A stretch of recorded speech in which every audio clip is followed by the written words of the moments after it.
Welcome to Down the Barrel Podcast with Jimmy and Dino. Get ready to dive into the wild world of Minnesota hunting, trapping, and wildlife. We'll be chatting with some folks who protect, manage, and promote the great outdoors. But don't worry, we'll also have some laughs as we chat about guns, whiskey, and anything else that catches our eye. So grab a drink, sit back, and get ready for a good time. Down the Barrel Podcast is brought to you by the Minnesota Deer Hunters Association and Wolf.Report. Wolf.Report, a platform dedicated to elevating the voices of Minnesota hunters, trappers, and outdoor enthusiasts. Join us in advocating for responsible wolf management in Minnesota. Share your reports, photos, and stories, and together we will ensure that they are seen by all. The Minnesota Deer Hunters Association, protecting the future of deer and deer hunting through habitat, education, advocacy, and legislation.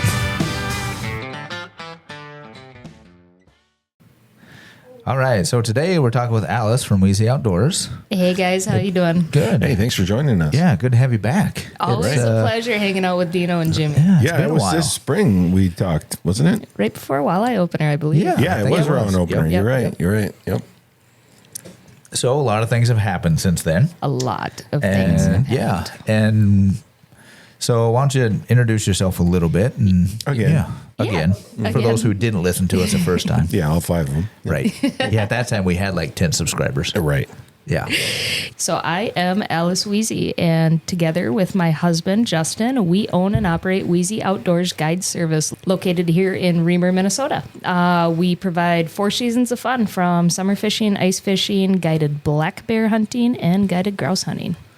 Yeah, that's cool. How come you don't do deer hunting? I know you hunt in northern Minnesota. I mean, I know the answer, but You know, we would. My husband, where he originally grew up in west central Minnesota, it's awesome. The agriculture of deer, where you can kind of pattern them a little bit better. Right. I mean, Yeah. we live right in the heart of the Chippewa National Forest, and there's there's no patterns there. They're kind there's of no pattern. There's so much cover, and competition. Not so much. Other hunter pressure. We do depending on the area. There's quite a bit, but one of the benefits is having the extended season up here. We do get an extra week to hunt compared to where we used to, but it's hard to pattern. It's hard to find, and there's a lot of cover. Yeah. A lot of cedar swamps out there. Yeah, I mean, it's hard enough just to try to pattern for yourself, let alone pattern in multiple locations. Yeah, Yes. and then, count on. I mean, it's hard just to try to, I feel bad sometimes going out with my son and trying to find deer. I can't imagine, having somebody pay me to do it. So Yeah, no doubt. I can see where that would be tough. And to be honest too, Justin and I are avid deer hunters. That is our time that we dedicate. We take a step away. That's just our time, our family, where it's not pressured. It's not,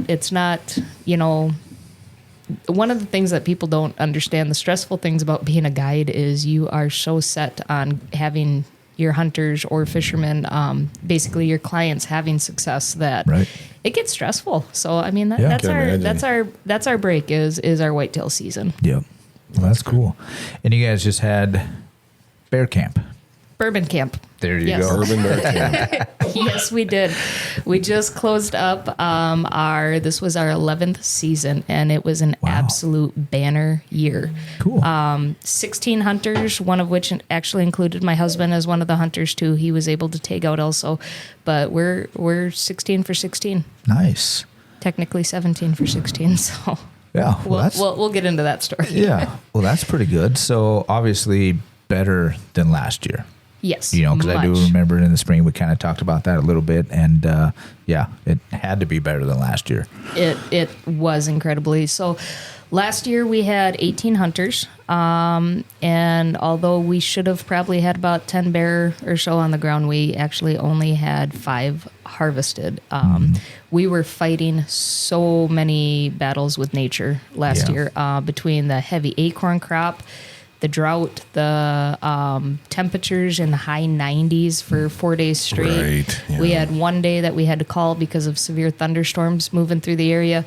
This year could not have been a better pick-me-up after coming out of last season. Yeah, no doubt. Well, that's pretty awesome. So, what was the biggest bear? Biggest bear at camp this year, I believe, dressed out at 334. Wow, that's a big old That bear. is a big bear. Mm-hmm. That'd be nice to see. It was. Yeah. It was even funner to drag out. So Yeah, I can imagine. Any cool colors? Any? actually, we hunt or we actually have a high population of chocolate phases. This in our local area, we have a high population of chocolate phases. So usually every year we get more than a couple that are chocolate phase. This year we actually didn't have any up until last night. So Okay. our final hunter took the last bear last night. Old sow, but beautiful chocolate color. So Nice. Yeah, because I talked to a guy over by me, and I don't know, I think they had 3 hunters, or they're not gotten those on their own. Yeah. But they harvested 3 for 3, and they had and he talked about a really dark chocolate phase. He said it was one of the prettiest chocolates he's ever seen. So yeah, and we're always surprised. I mean, we had a lot on cameras throughout the baiting season leading up into bear hunting. But yeah, none of our hunters bagged chocolate up until last night. So Score. Gotcha. So bear bait. Where do you get your bear bait from? yeah, so a majority of our bulk bear bait, like the actual fillers, trail mix, Oreos, things like that, a majority of it comes from Wildwood Bear Baits. They're located just south of Brainerd, Minnesota. Fantastic family. We have had a relationship with them for a very, very long time now, basically since we started. When Gordon Morris used to run it, he sadly passed away a few years ago, but now it has been completely taken over by his son and his granddaughter. And terrific family. They have all of your favorites. So we get a majority of our product there. I will say it was kind of nice because he actually sold out of trail mix. So having Lucky 7 bear bait right here in Grand Rapids, Minnesota was really convenient this year. I bet. Those guys are great over there too. Very, very nice. They loaded us up with the remainder of what we needed. And for attractants this year, we are running Bear Sense, and hands down by far the best scent and attractants that we have ever used. It's super, super concentrated, and they don't add any water to it. It's not diluted whatsoever. So the benefit of that being is it doesn't freeze.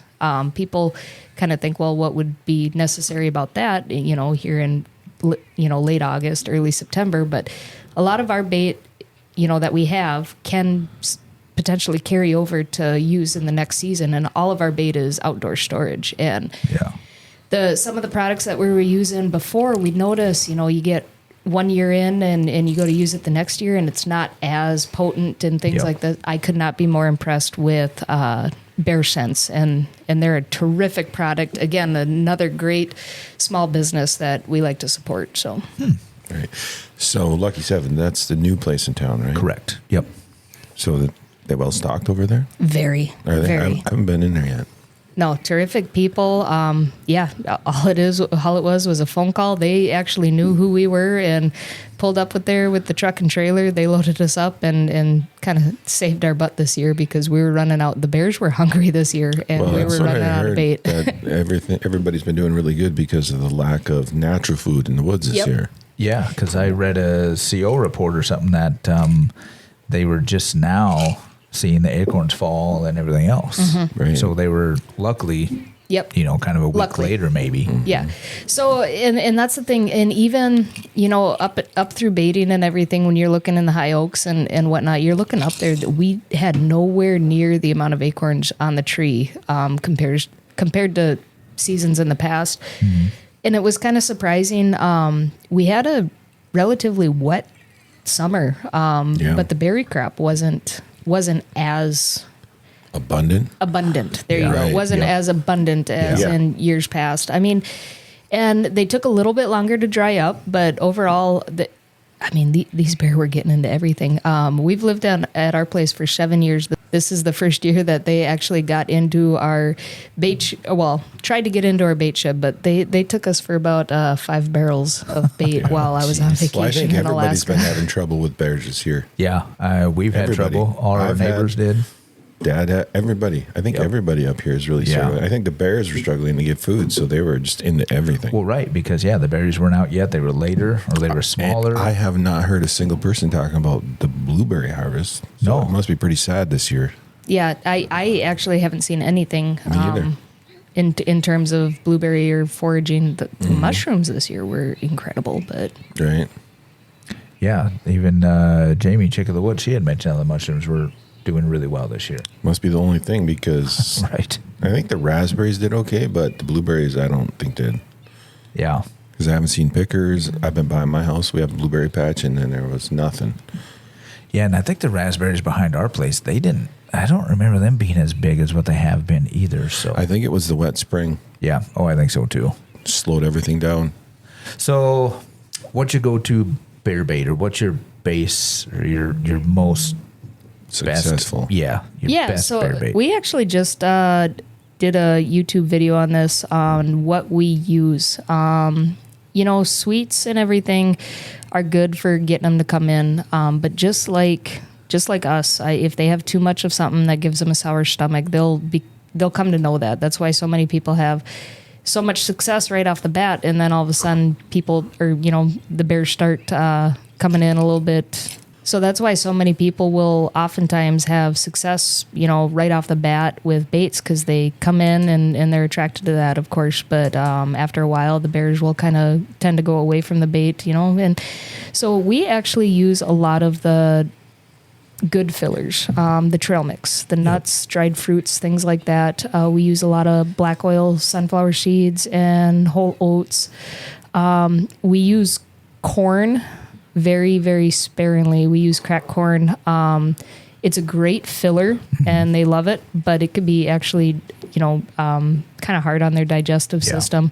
So that's kind of our primary filler. And then just like anything, we have the gummies, we have the cookie dough, we have the, cereal, things like that, just to kind of, curb their sweet tooth a little bit. Right. And then other than that, that's primarily what we put in our baits.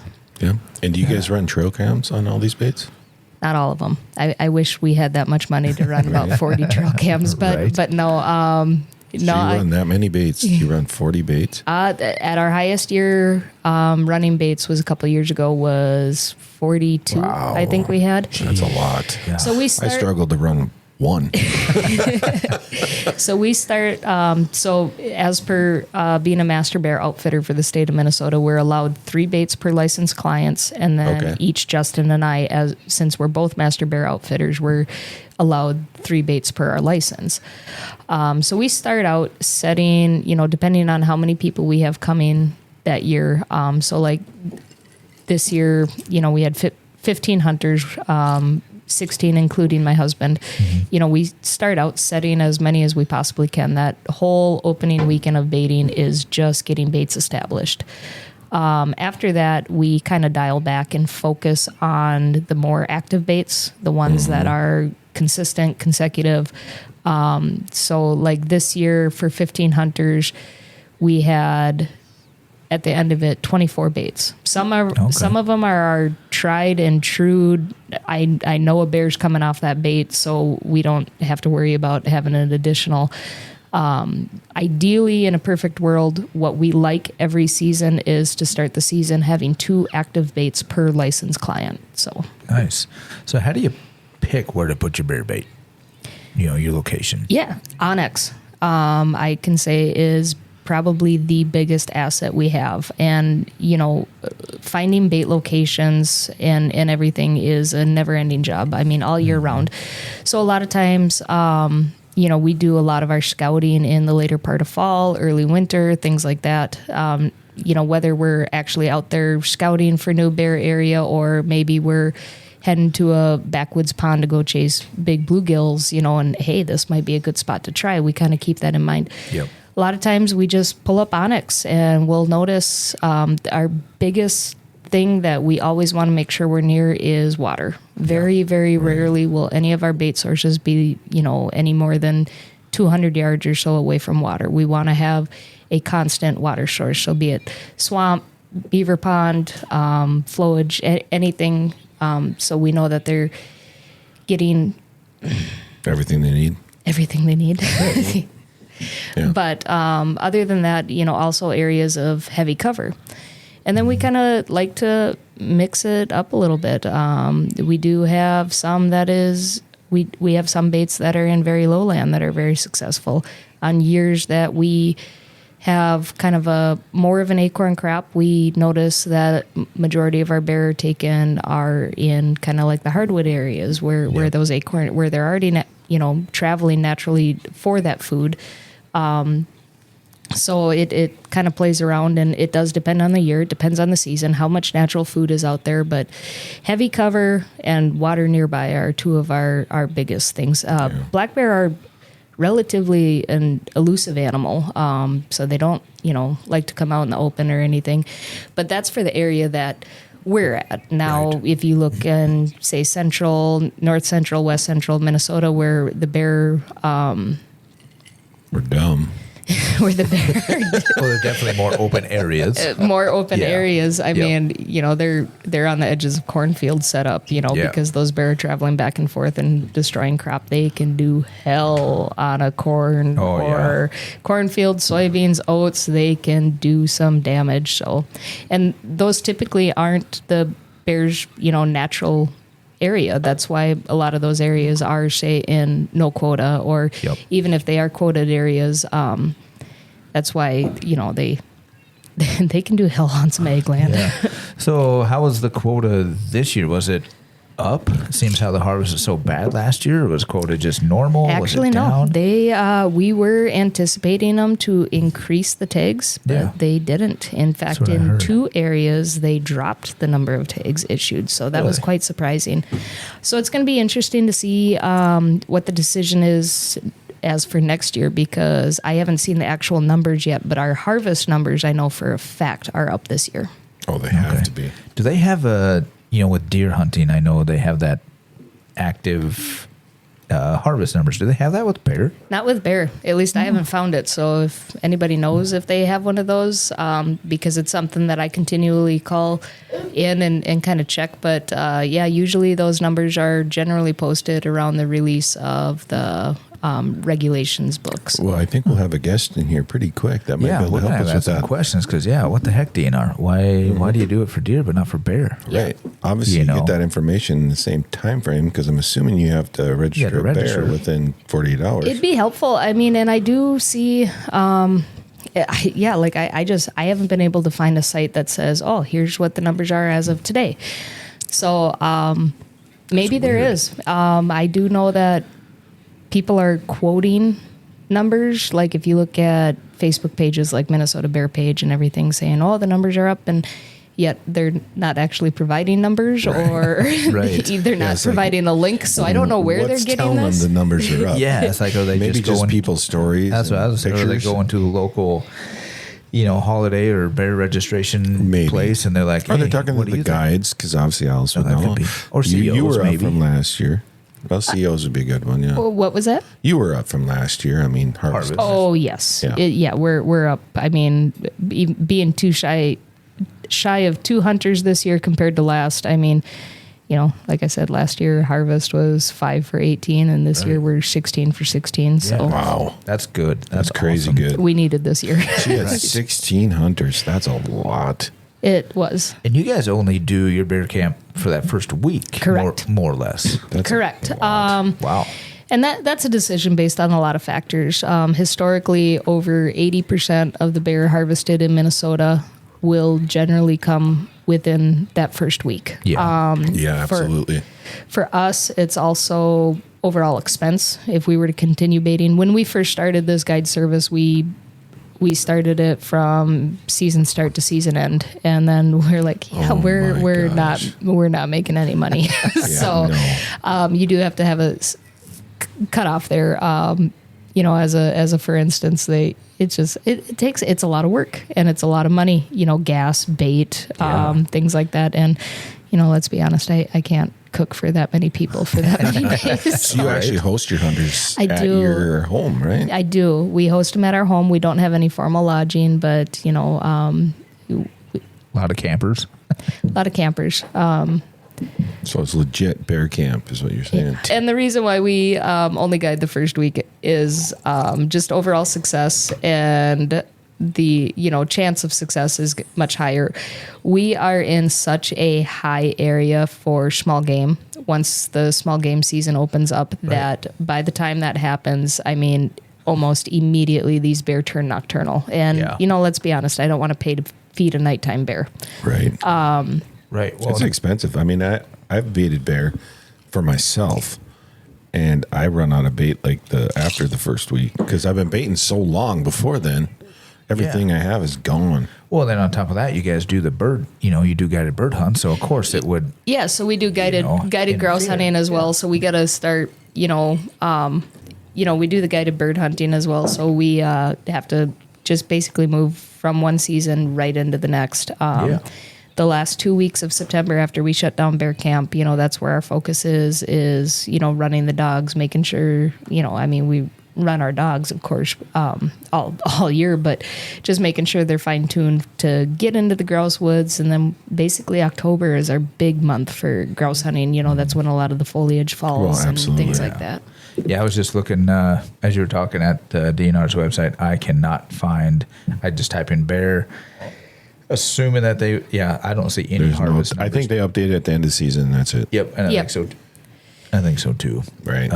Which is a bummer. I mean, it would be interesting. I mean, especially last year compared to this year. Right. With and today's technology, they should be able. I mean, you have to register, and as soon as you register, it should be live. I don't disagree at all. Mm-hmm. Yeah, exactly. I was just actually going to look up. I don't even know how many bear we harvest every year in the state.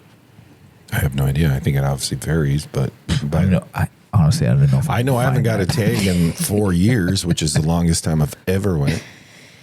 I'm not even sure I can find that right now. Oh, harvest registration. Does that tell me anything? Probably not. Nope. No, every year I think that website. I'm gonna horrible. next year's my year. Next year's my year, and it's like I'm gonna be older when I get to hunt bear again. Definitely older.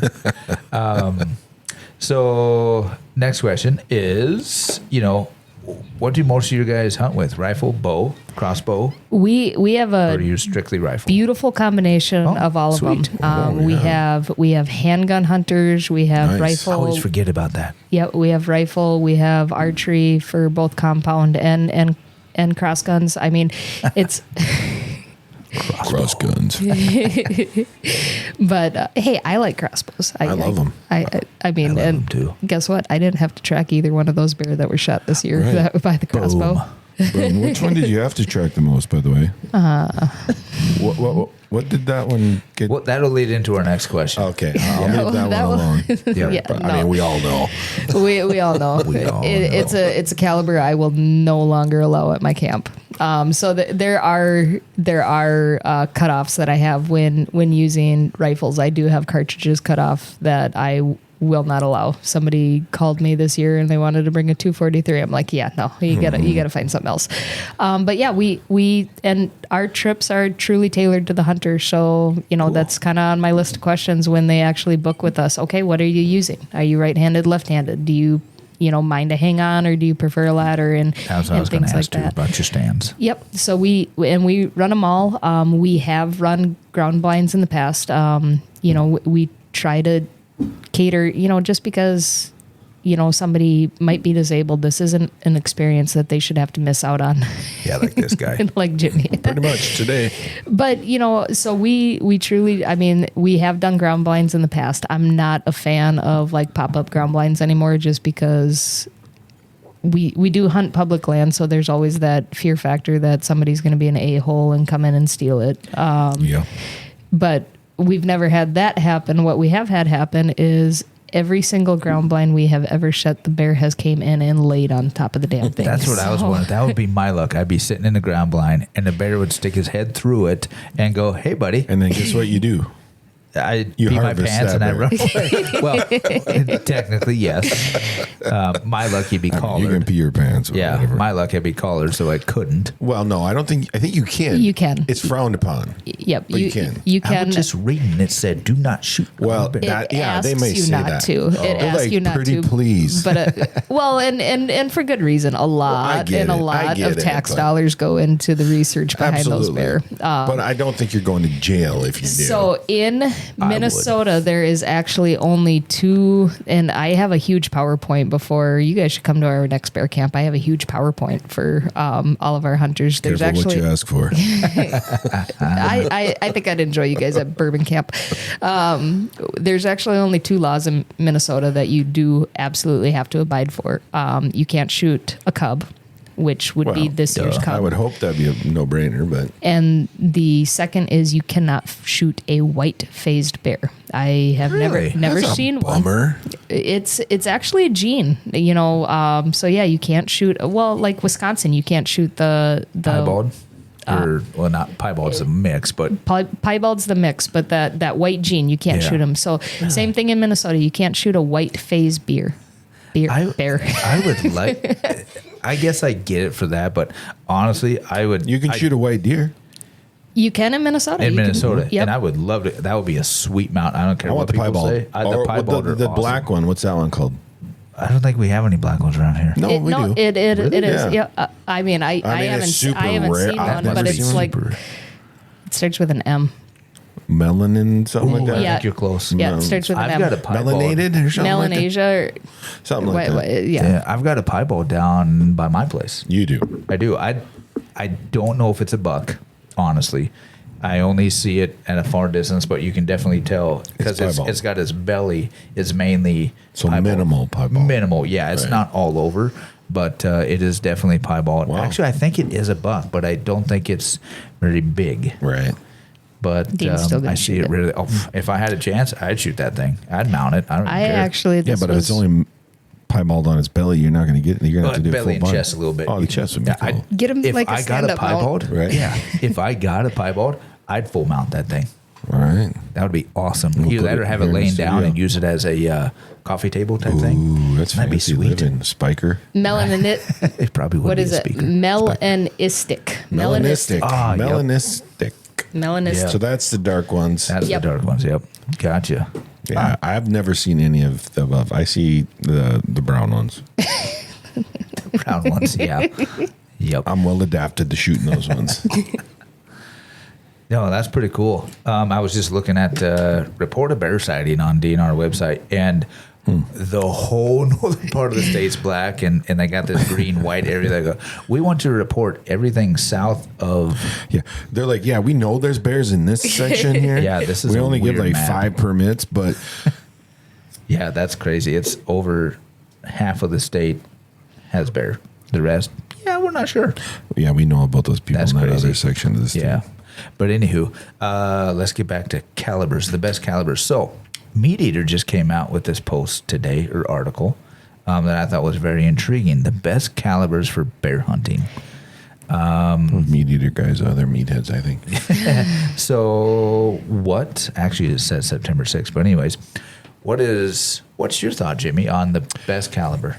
All right. Your opinion, I should say. Well, outside of archery, because I always prefer archery, Okay, this would be what kind of bullet? bullet. Yeah. Out of the guns I own, I would totally rock my 450 Bushmaster. Heck yeah. Yeah. Heck yeah. Yeah. Heck yeah. Because that's going to drop just about anything in a short distance. Yep. Heck yeah. And we never hunt bear for more than 100 yards, ever. Right. Up here. Yeah. What's your average range? So, average range, our farthest stand from the bait is 37 yards. Right. Oh, perfect. So, perfect shot, whether it's archery or rifle. As far as the best calibers for black bear hunting, I haven't read the Meat Eater's article yet. I glanced at it. And Yeah, I didn't read the whole thing either. it's a lot. Reading's hard at the end of the day. But what I recommend, I can tell you what I don't recommend. and that'll go into a story from Go ahead and this. tell it. Go ahead and say it. 6.5 Creedmoor. If anybody said ever that. shows up on my property again with a 6.5 Creedmoor, I will turn them around and tell What's them to the go. first caliber of that meat eater list right there?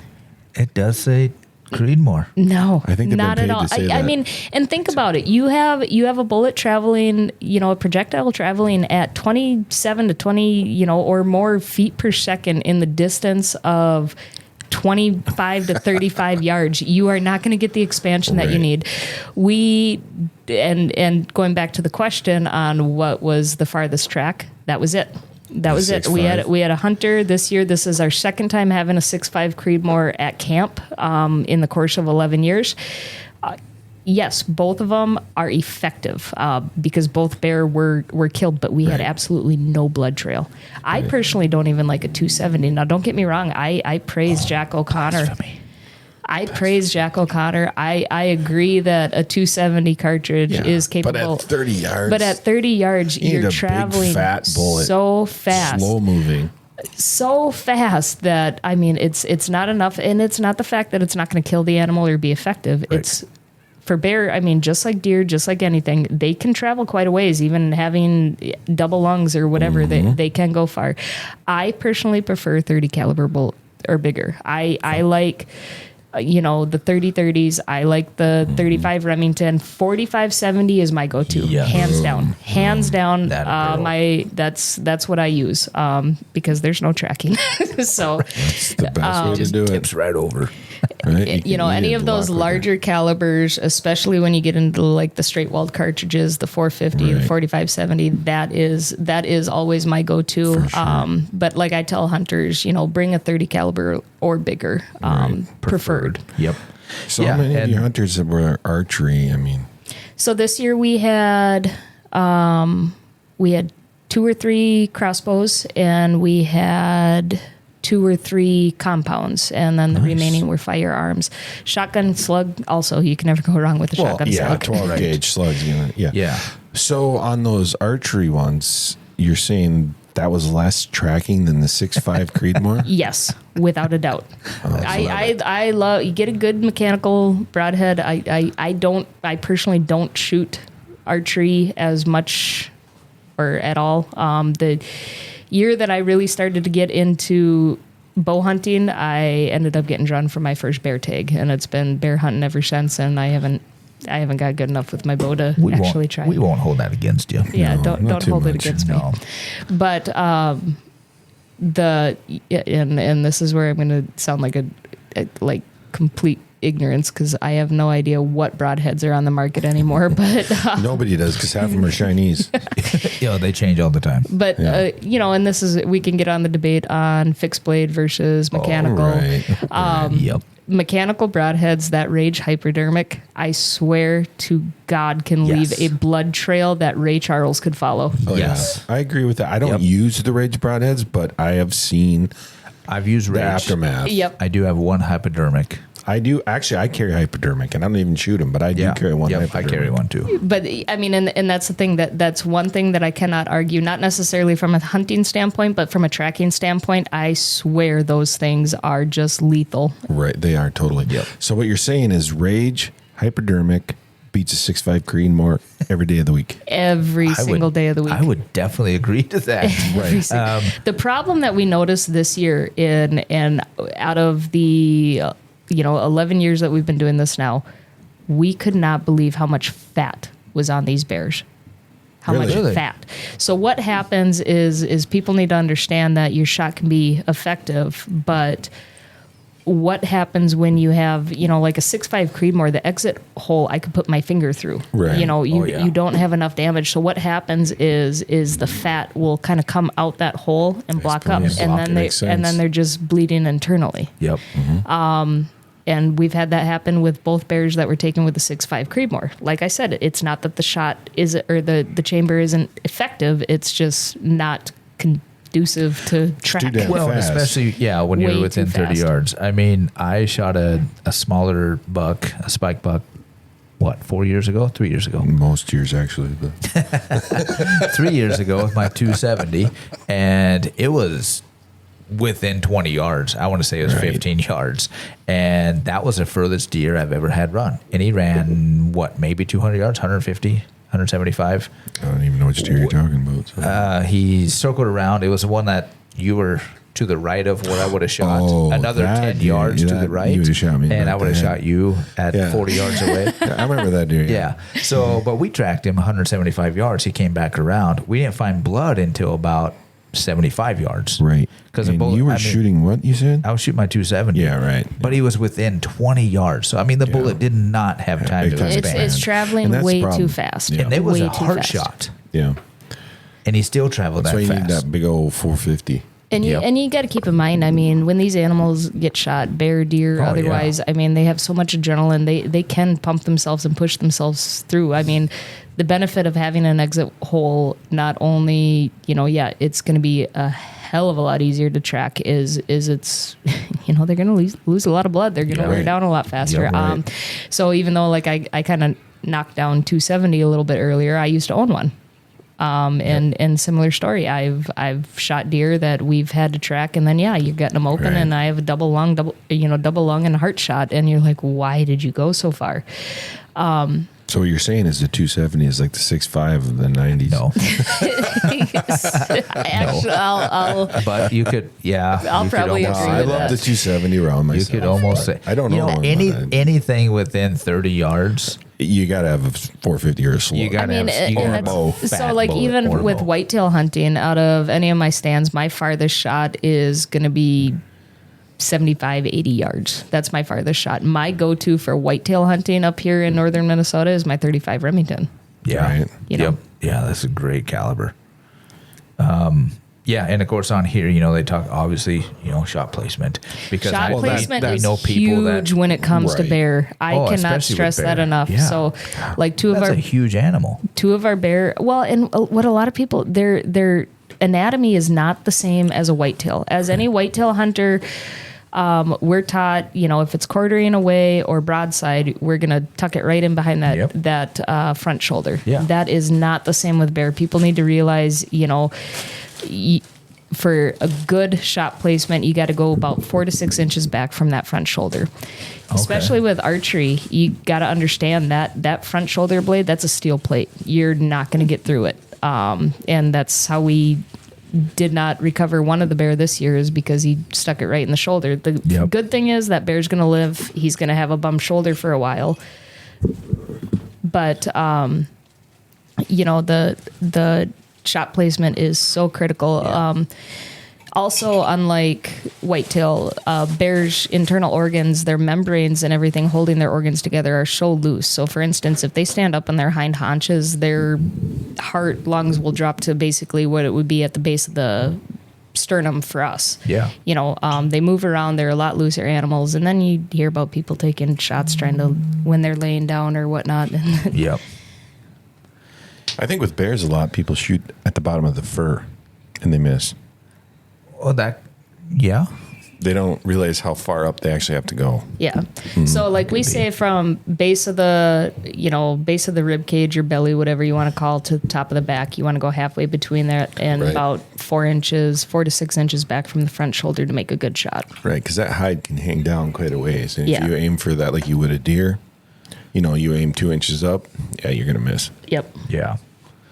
Yeah, of course they talk about the cartridges, Creedmoor 300 Win Mag, 7mm Remington Mag, 308, 30-06. Well, those are not. Those are not what I'd recommend. How are they? Like I said, I haven't read it. How are they talking? Where are they? Spot and stalking, or are they over bait? They didn't really say. Yeah, because you're walking out in the forest cuttings out in Washington, maybe you can get those 200-yard shots. Alaska, they did mention like about range and everything, and within 100 yards, and using the fat cartridges, 45-70, all those. And then they also talked about shot placement, and that's where the 6.5 Creedmoor comes in, because it's got to be good shot placement. Well, it's accurate, but yeah. Oh yeah, no doubt it's about a it. needle. It is. It's a needle. And the thing is, like, if you see, I seriously think, boys, we're in for a hard winter this year with the amount of fat. Well, that's what I was going to ask you with all that fat. Oh, that's kind of scary, honestly. I haven't got any wood put up. I mean, we've seen hard winters before, and the bear's moderately fat. I've never seen fat on an animal like this. Yeah. I mean, every single one, even I think our smallest one at camp dressed out to be 91 pounds. So a little bit smaller, but I mean, it's a few-year-old bear. Yeah. And the hunter was happy. I mean, that's the best meat to eat. Right. Well, if they're happy. Yeah. So, and that's the thing is that thing had at least probably 3 inches of fat on it. And I'm like, I'm dreading it. I'm ready to move because I know what winter's going to be. Right. The nice thing is this article is pretty basic. I mean, they didn't pick any favorites. They talked about the top 5, I would say. I would say that the only heavy cartridge they mentioned, though, was the 4570.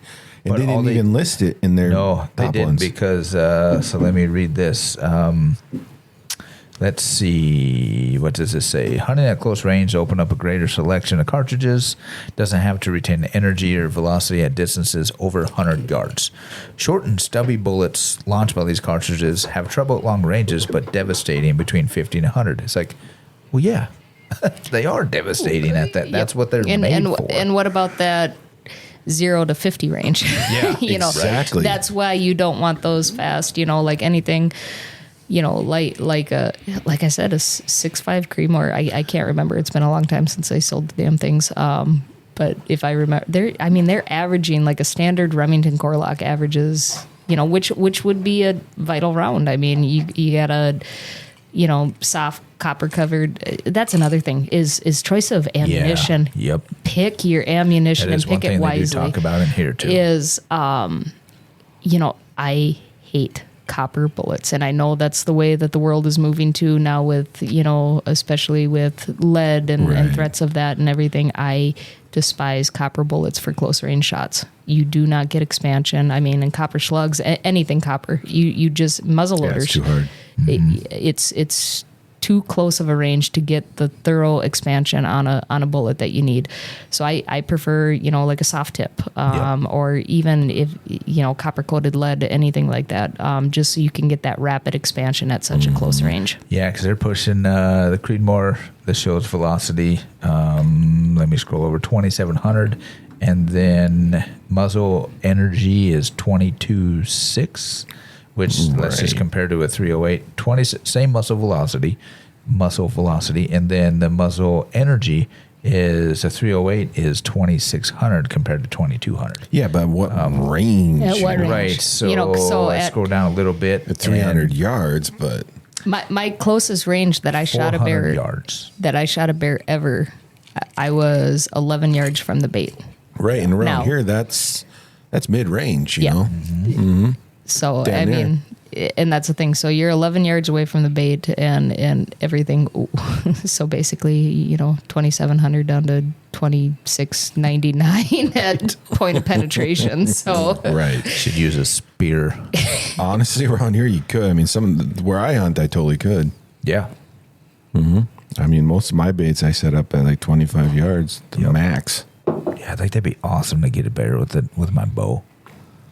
Well, next year apply for my area, although you'll never get it because evidently nobody does anymore. Well, I guess, if I do apply for a bear tag and I get it, I guess that just means I got to buy a 4570 again. I'm gonna win one on the 26. Yeah, I'm behind that one because my 350 Legend, I would not shoot a bear with that.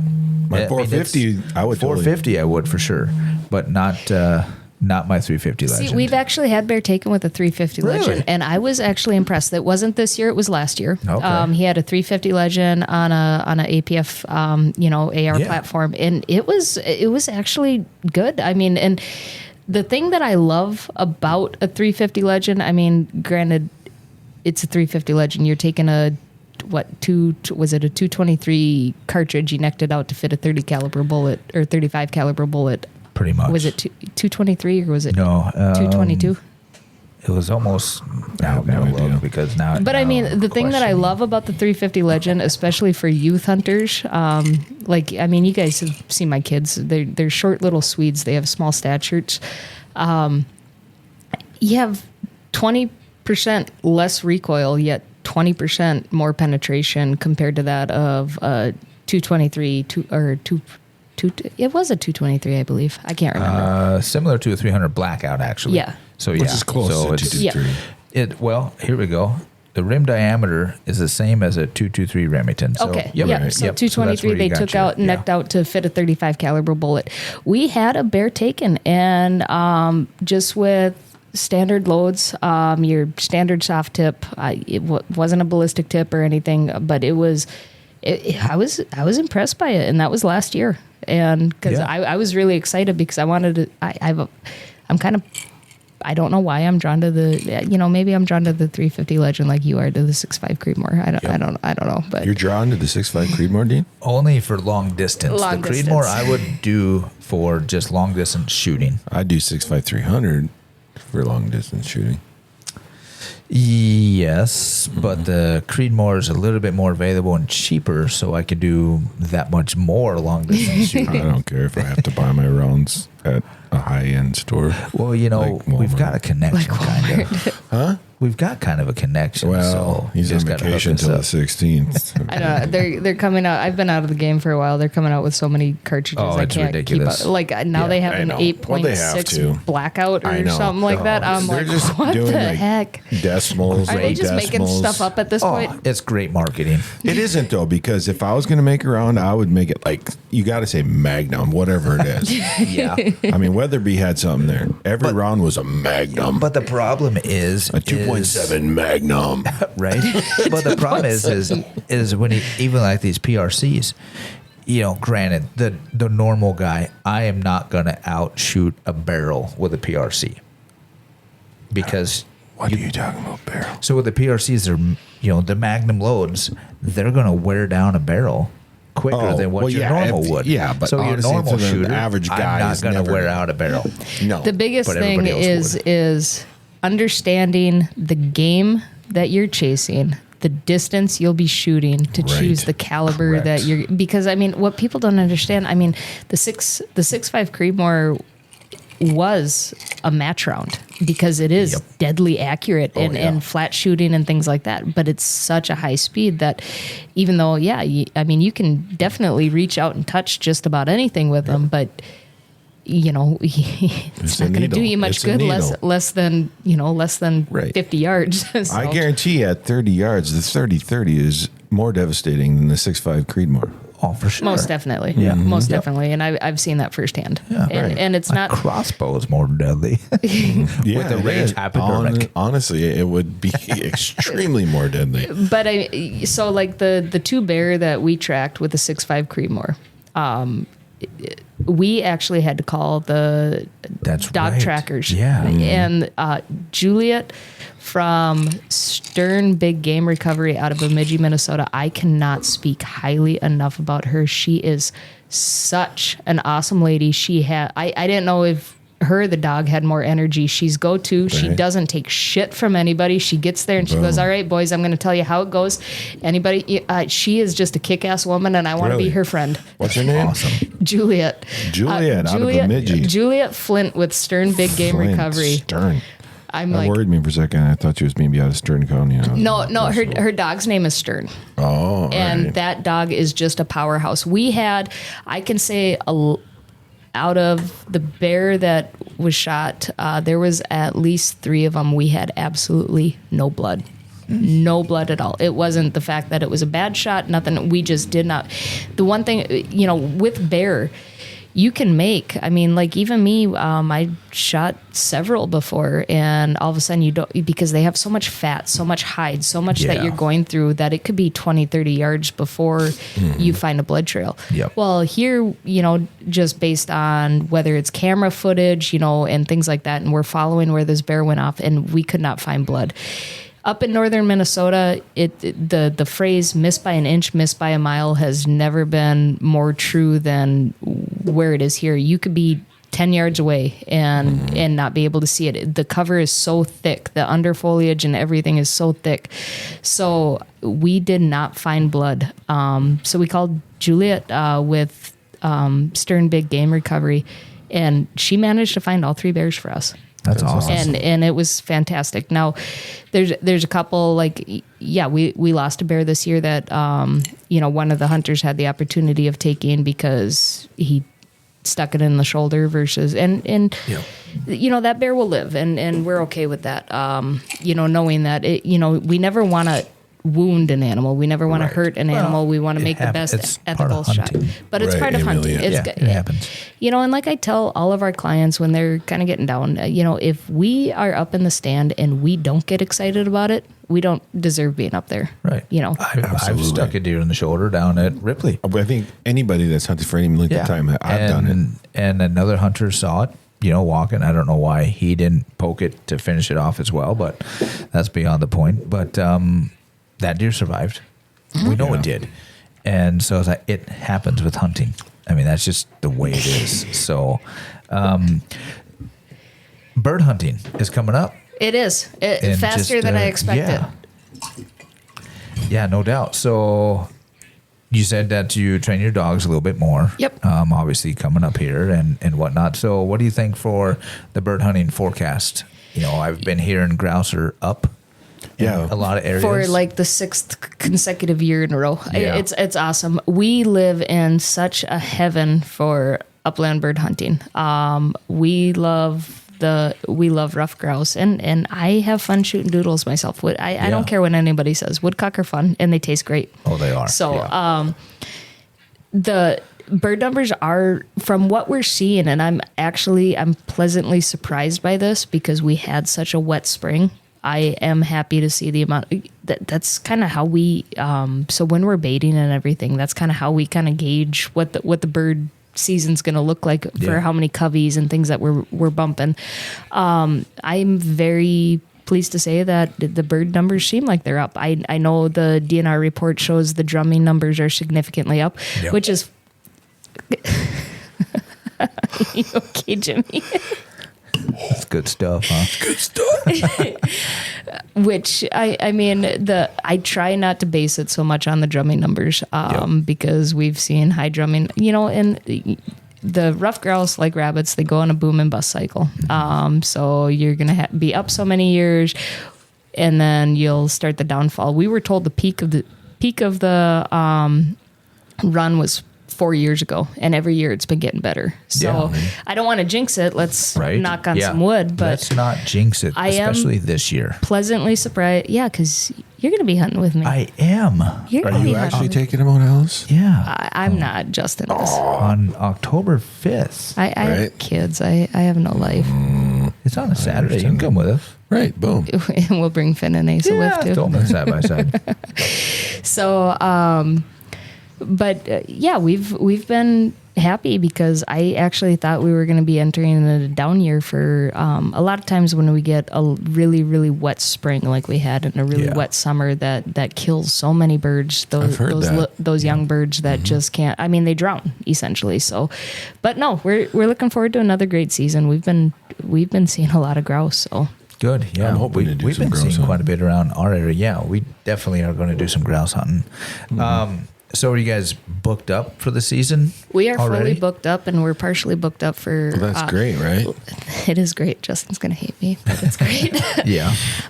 So we are fully booked up for the current year and almost half booked up already for 2025. No way. Wow. That's awesome. Yeah. That is awesome. Put that guy to work. Right? Yeah. He's not here, so we can talk about Exactly. Make him do something. Right? He's such a good man. Awesome. He is such a good man. I love that man. I gave him 3 days off this month. You gave him 3 days. I gave him 3 days off because I was feeling generous.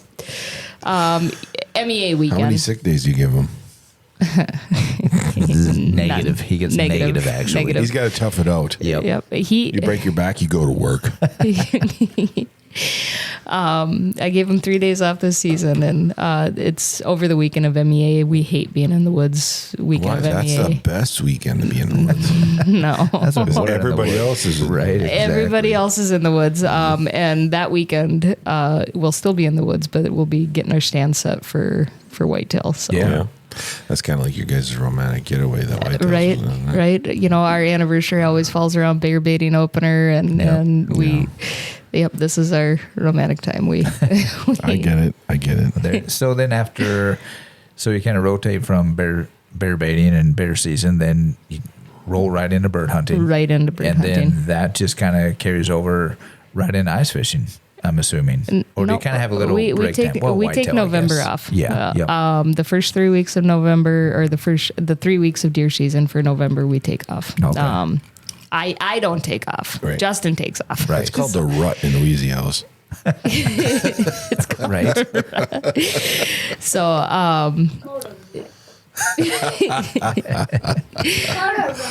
Right. That's our secondary guest, Finn, by the way. Yep. yeah, my 6-year-old son's here with us joining. But so I give him whitetail off. That's where his passion is right now. Cool. Up until and who knows what's going to come in the future, Right. But we I like that she says I give him whitetail off. I give him Yeah, It's whitetail usually off. the opposite. Right. Exactly. We try to take off for whitetail season. Right. It's like, you don't have any more time off. We got to do this, Right. this, and this. I'm like, you planned what for what weekend? Right. Exactly. Yeah, like my sister, God, I love her. She got married during deer season. No, I don't think I'll ever forgive her for that. So that guy's from the cities. No. Well, Brainerd's basically the enough. cities right now. Yeah. Close enough. Yep. Exactly. Slow in the head. I was so mad at her. We used to come up prior to moving up here. We used to go up over by Bemidji and hunt the extended season, and I had to go back because I had to be a maid of honor, So you had to wear a dress instead of go hunting? right? And then Sounds a lot like Dean. she wouldn't even be at my wedding. She wouldn't be in your wedding. Lord, No. When did you get married? What month? I got married in August, Yeah, and had bear baiting. I known that we were going to be Master Bear Outfitters, we would have Right. picked an entirely different month to get Exactly. Did you married. get married in August, do you know? No. What month did you get married? July. I know it was hot as hell. Oh my God. That was like the hottest summer. He's like, yeah, the wear this hottest black day ever. wool suit in July when it's honestly, 3,000 degrees. I should have got married in Kansas. It would have been cooler down there. That day, I got married in April because I'm not an idiot. Nothing happens in April. Nothing. That's the best month ever, fool. Steelhead I know fishing. why you're saying that, and I still made it to your birthday party. Yeah, you did. Finn's birthday is in April. It is. What day's your birthday, buddy? April 23rd. 23rd. Hey, tell At me least what. it wasn't a 17th. Scoot that mic over to him. Pull that over, buddy. Talk right into it. Yeah, twist it down. There you go. When's your birthday? April 23rd. That's a good day. Sweet, That's is a good day. Hey, That's a Finn, good day. you helped with bear baiting this year, right? Yep. Yep. What was your favorite part? Eating bear bait. Eating bear bait. You were What? eating the bear bait? See, that's my problem. What's- I what's don't the We're think gonna best have part of baby CPS bait? called on us pretty quick. Is that what mom feeds you is bear bait? You know, it Yep. makes sense. I Yep. knew it. You I dirty knew it. little liar. That's what she brings in for lunch at work too. Gummy worms. Well, that's pretty cool. and- So you got to hang out with, because that was before school. So you got to hang out with Dad every day, going bear baiting and stuff. Lucky. In the woods Yeah. every day. Finney, why don't you tell them about last night? What happened last night? Yeah, talk right into the mic, bud. Nope. Nope, he's done. Negative. Negative, Ghost Rider. Oh, good job, buddy. We're happy to have you here. That's right, buddy. Yep. Yep. Somebody's got to show your mom how to hunt. That's right. He's going to someday. Right? No, Exactly. he was in the woods so much waiting for Carl to make an appearance. Who's Carl? Who's Carl? Bigfoot. Bigfoot. Oh, you named Bigfoot? What? I guess you they are close to Reamer. You are really close to Reamer. And evidently, that's the Bigfoot capital of the world. Yep. Have you seen Carl yet, Finn? I haven't even spent a whole lot of time on it. Yes. You liar. When did you see him? In Alaska. In Alaska. I thought you said that was Carl's cousin Dan. Yeah. There's all kinds of Bigfoots in Alaska, and we just call those dudes. They're just really hairy. Chipmunk dads. They were dads. Chipmunk dads. What'd you say? Chipmunk dads. Chipmunk dance? Oh, Oh, I've never heard of such thing. We? stop. So Finn had a big success this year during bear camp. He shot his very first chipmunk with his BB gun cool. Tell us about that, And bud. a squirrel. and a And squirrel. a squirrel. Did you eat it? No. What? Ma didn't put cook it- it up for you? I put it in the beer cooler. The beer cooler. And then when my dad took it out, everyone started laughing. So yeah, he shot,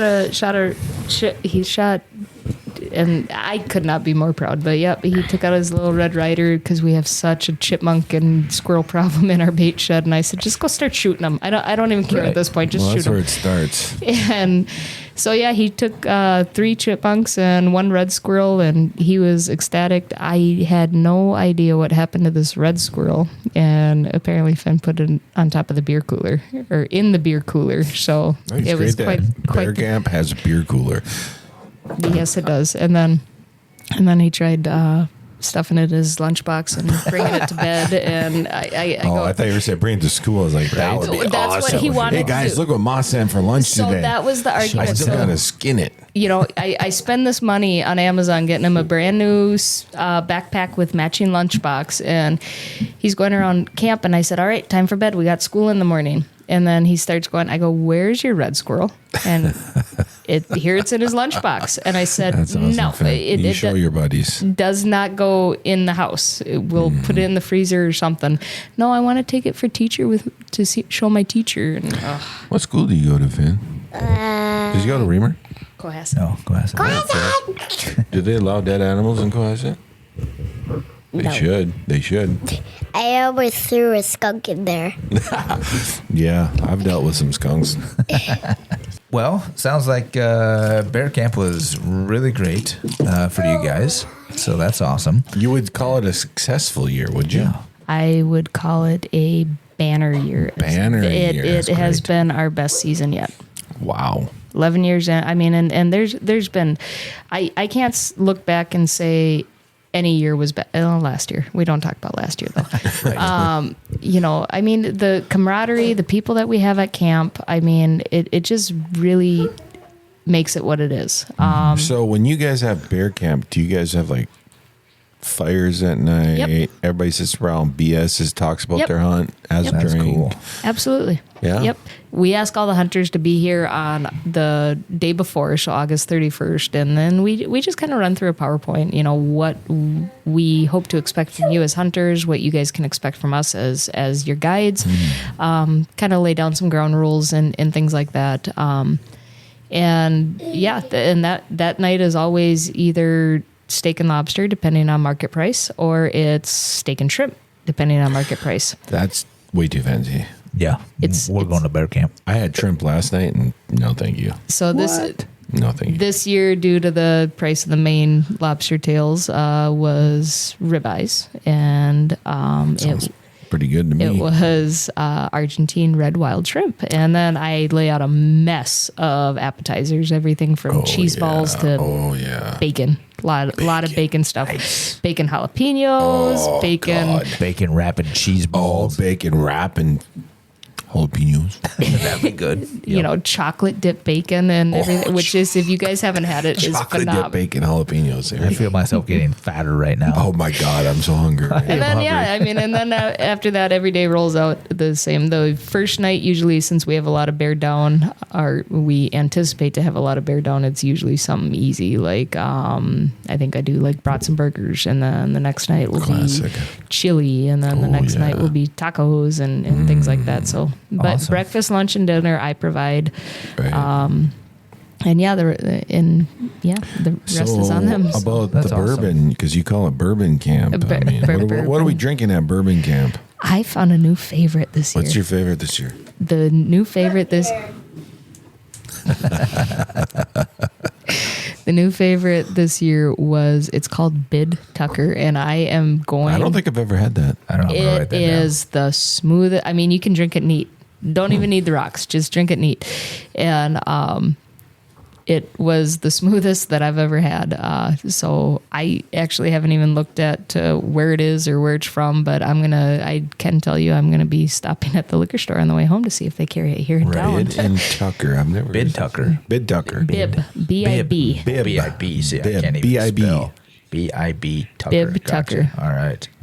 We'll look that up. And then I'm an old fashioned fan. I love old fashions. so is this guy. I love me an old fashioned. I love a good old old-fashions. fashioned. Not A good old-fashioned. Not like the shit I make, but a good old fashioned. Right.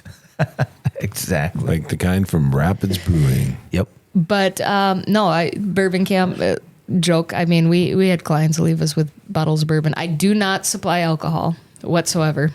I mean, I drink plenty of it, but I don't supply it for, There's probably some liability there. It's a liability issue there with the insurance company, but people bring stuff. I mean, in bear camp, it's just really a great time. And that's the thing, it is so much more than the killing or the harvest of an animal. If you've ever been to like deer camp, it is about so much more than the hunt. It's about the camaraderie. Yep. And honestly, if we're going to go back to liability insurances and stuff, just tell them they're all hunting with 6.5s. I mean, Right? That's, definitely. it's like a dart gun. for sure. Oh, they're going to be fine. Yep. Can you just finish this off? No, that's pretty good. That's awesome. No, I'm glad you guys had a good year with bear camp. Yeah. That's great. And hopefully it'll be a good bird hunting year, especially for my sake, obviously. Yeah, because you're hunting, right? I am, yeah. Him and Aiden. Yeah, that'd be really cool. Do you know where you're going to take them? I don't. Secret spot. Secret spot. You get to go to the secret spot, Dean. Right. Secret spot. There better be birds there. All I know is I hope you we're can in a keep up with my competition. dog. Yeah. Because you guys are going in October, right? Yeah. All right. October 5th, I Yeah. think. Yeah. Yep. Yeah. Yep. All right. First week so in here's the October. competition. I'm going to take you in November then. Okay. Maybe December. All right. And we're going to have competition. See who can get the most I'm not birds. professional at all. You don't have a I dog. guarantee. I have 3. Oh, no, I'm not bringing Yeah. dogs. I'm bringing beer. You got to be my dog, You're going to be my dog. I'll carry it for you. Throw him back in the Jeep. We'll be good. right? So, no, I mean, we're looking forward to grouse season too. I feel like, Well, yeah, you're booked already. yeah. Well, we're both kind of tired right now. That's why I've I been. bet. It's been pretty interesting coming back to work this week. I'm like, what day is it? So, Right? but yeah, no, we're looking forward. It should be another great year. Grouse hunting likewise is one of those services that we provide that you're just out there to enjoy the sport. I can promise you flushes. I can't promise you birds. Right. So it does depend on shot opportunity and placement, and but if you don't take that shot, you're going to miss 100% of the time. Well, But yeah. You can give them the shots. Most of the time, they're Yep. probably going to miss, especially Dean. And our dog. Aiden might be able to get it. Yep, but we have 3 dogs. We have English setters, and they work hard, and put up with a lot of crap to only be used for 1 month out of the year. Right, They, such good dogs, and they really, really bust their ass for our clients and for us and everything. So it's rewarding for the dog too. So Yeah. For sure. No, that'll be great. I'm excited. So what you're saying is you're going to make Dean walk. yeah, he's got that might be to. tough. So Do it. I'm trying to figure out which dog to pair him with now, because we have a relatively young dog. That's just. I'd put him with the old one that's damn near I'm near not death. fast. So you're telling me to take my 13-year-old Chesapeake Yes. out of the house? It's been a while He'll since I've- almost be able to keep up with that one. It's been a while since I did a true bird hunt over a dog. Over I'll a tell dog. you that. So, well, basically, let me lay it out for you. The dogs are going to do their job. You just follow them. When you Exactly. hear the beeper collar go off, Yep. you go to where they're at. I'm good with We that. have one dog that runs relatively fairly wide, and then one dog that we train to actually work close, because I can't even keep up with Spec. Yeah. So Willie, I say, is my dog because he works close, and he has a hell of a nose on him. But I tell you what, when I don't want to go in, 75, 80 yards when my dog's on point. Yep. So I use Willie more often than not. Spec is kind of more so my husband's dog, because he's just gung-ho, balls to the walls, let's find Yeah. the birds, bitches. And Yep. he does awesome as well. And then the new pup is coming along. He's getting broke in and doing really well. I think he's going to be another close working dog though too. He's a little bit on the shy side to get away from us. So Yeah. No, I think So it'll be great. what I'm gun are you excited. going to outfit your little guy with? He's going to use my CZ 20 gauge. 20 Yeah. Yep. And then do you get to bring a gun? he I gets to do. buy a gun. Yeah, right? I get to buy a gun. Oh, you already bought that gun. I trust haven't me. bought it officially, but Which one are we looking at? I've got the Mossberg Silver Reserve all black 12 gauge. Okay. It is gorgeous looking. I don't know. I thought it was cool. Oh, it's a nice gun. I It's a good gun. was debating because I like the 20 gauge because I'm fat and 12s are heavy and everything. 12s are overkill. I'm gonna say. I'm gonna say. no. People, 12 gauge is people can use what they want. I myself, I shoot a 28. Yeah, I know a lot of people that do. I shoot a 28.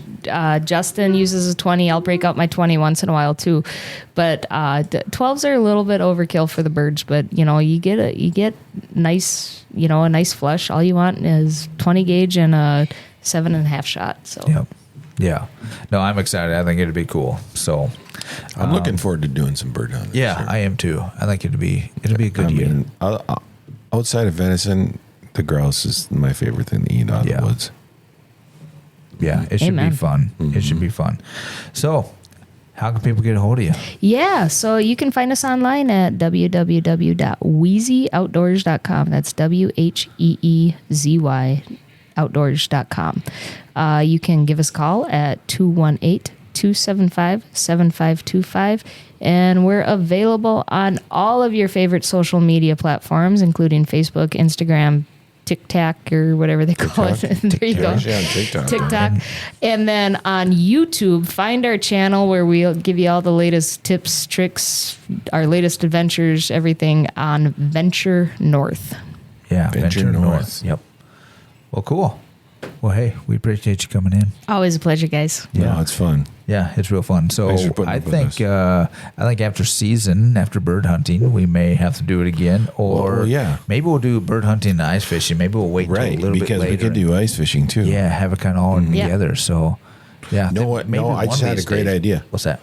We do a live from The ice fishing. the shack. ice shanty. Oh, there you go. We can do Yeah. that. That'd be Yeah. awesome. Yeah, figure that out. Yeah. So stay tuned. Boom. All right. We appreciate it. Thanks for coming in. Thanks, guys. We'll talk soon. Yeah. I appreciate it. Tune in until next time. I don't know who we're going to have. Well, Do you know? Yeah. Oh, yeah, we do know. We have Mr. Joe Canella. I forgot. Yes. That's next week. So that'll be cool. Yeah. Don't forget to subscribe. Definitely subscribe. Follow. Like. Yep. Comment. All the fun stuff. Right. And next week, we'll be restarting the trivia again. Yes. Yeah, we'll do some meat eater trivia next week and see Right. how smart everybody is or how ignorant we are. One or the Right. other. The Minnesota Deer Hunters Association has been building our hunting and conservation legacy over the past 40 plus years through habitat, education, advocacy, and legislation in Minnesota for Minnesota. The Minnesota Deer Hunters Association and Wolf.Report proudly sponsor this podcast. However, please note that the opinions, topics, and guests featured may not necessarily align with the views, beliefs, goals, or mission of our sponsors.